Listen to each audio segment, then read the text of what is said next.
Добрый вечер. Настоящий крестьянин в эфире. Я вам расскажу про печку. У меня есть отопление, а есть еще и печка. Шведка называется. Оригинальная штучка. Я еще делал тогда, когда не было у меня света, и дом у меня был маленький. А печка до сих пор стоит. Вот смотрите.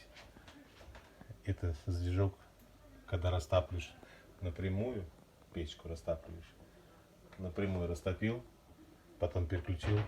Она у меня пятиоборотистая. 5 оборотов.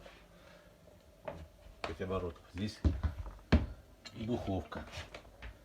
Чугунная духовка. Видите как? Здесь чистить, здесь поддувало. Занимает всего 1 квадратный метр. 20 лет я ей пользуюсь. Ну, сейчас только большие морозы или жаркое приготовить в духовке. Печь затопляешь. Прекрасно все. Она у меня пристроена к камину. Сейчас покажу. Она здесь 2 комнаты отапливает. С другой стороны выглядит вот так. Сейчас свет включу. Выглядит вот так. Это стена с той шведкой. Стена. Это камин с разворотом. Разворот. Ну ладно, здесь детское все. Не очень, конечно, красиво, но делал очень давно.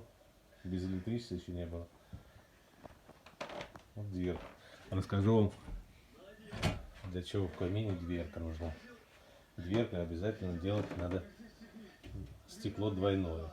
Двойное стекло, оно так сильно не нагревается, как одинарное. Одинарное будет, дети могут, если прикоснуться, можно обжечься. Очень большая температура. Чем преимущество в дверке?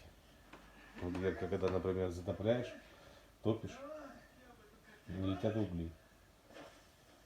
А когда ты протопил, например, углей много,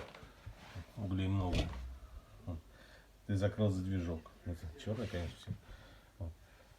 Задвижок закрыл, и весь жар сюда уходит, слишком жарко.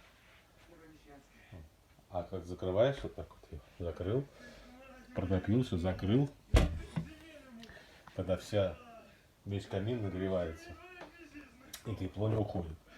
И утром весь камин горячий. Удивительно. У меня где было лет 10 дверки.